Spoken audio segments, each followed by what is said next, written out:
Jeffrey Epstein. A name that, whenever mentioned, shakes the chairs of the most powerful and wealthiest people on the planet. Epstein died in a jail cell back in 2019, but even now, in 2026, the ghost of this dark secret continues to haunt America's ultimate power centers. On one side, the entire U.S. Congress has put aside its usual partisan politics and stood together to demand answers. But on the other side, the deeper the investigation goes, the more the truth seems to fade away into the shadows. Today, we pull back the curtain on the truth they are trying to hide. Why are America's top politicians, billionaires, and former presidents caught in the crosshairs of this investigation? And why did a recent secret interrogation spark a massive political firestorm in Washington? Let's dive deep into this dark reality. The tension reached a boiling point during a transcribed interview on Friday, when Pam Bondi appeared before the U.S. House Oversight Committee. Pam Bondi is no ordinary figure. She is President Donald Trump's former Attorney General. And she was the one overseeing the release of the Epstein files. Lawmakers expected her to answer long-hidden questions, but things took a completely different turn. Following the interview, Democratic lawmakers were absolutely furious.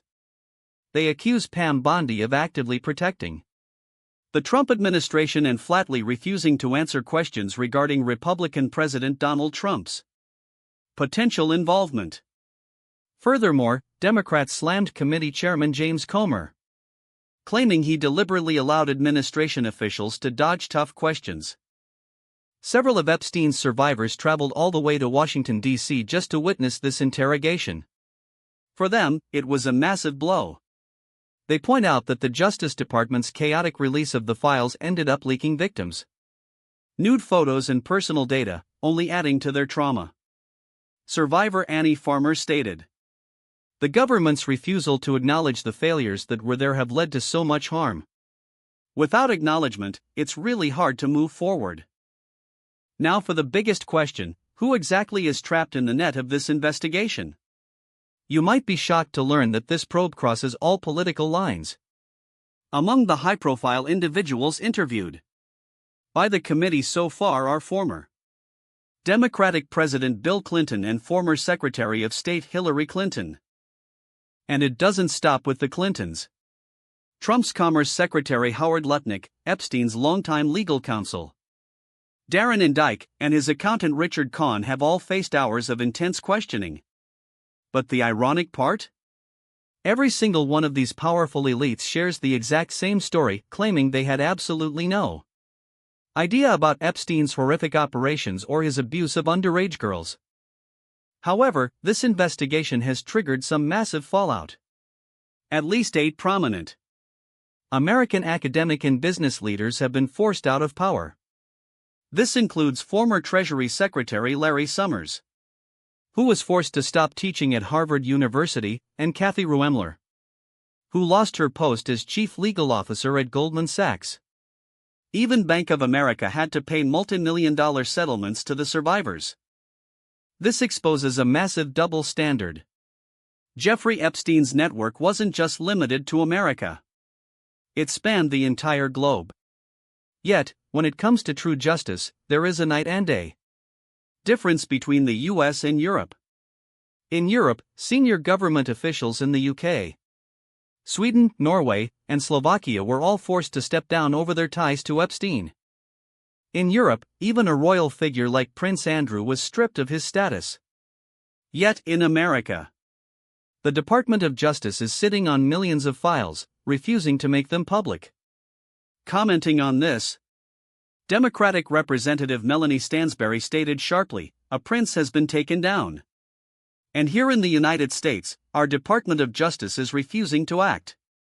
That is not a failure, that is a choice." And it's not just about hiding files. Survivors are deeply angered by the government's decision to move Ghislaine Maxwell, Epstein's long-term accomplice who lured young girls into his trap, from a high-security prison to a comfortable minimum security prison camp. She is serving a 20-year sentence, but it looks more like a luxury retreat. The battle is set to intensify significantly in the coming weeks. U.S. Congress is preparing to interrogate 6 more billionaires and high-profile associates, including tech tycoon Bill Gates, private equity investor Leon Black, and the former CEO of Barclays Bank, Jes Staley. Chairman James Comer openly admitted, "The government has failed the survivors. There's no doubt about that. What we're trying to do is connect all the dots." For the survivors of Epstein's horrific abuse, this endless fight has become an exhausting lifelong burden. Survivor Marina Lacerda pointed out that while true accountability seems incredibly difficult right now, they keep fighting to protect the next generation of children. Meanwhile, Jenna Lisa Jones, who was abused at just 14 years old, made a tearful plea to lawmakers to bring final closure to this story so the country can move forward, and so they don't have to hear his name every single day. Will America's ultra-wealthy elites and politicians ever face true justice? Or will money and power bury this dark truth forever? Let us know your thoughts in the comments below. Don't forget to share this video. Hit the like button, and subscribe to Liberty Lens for more unfiltered reports. See you next time.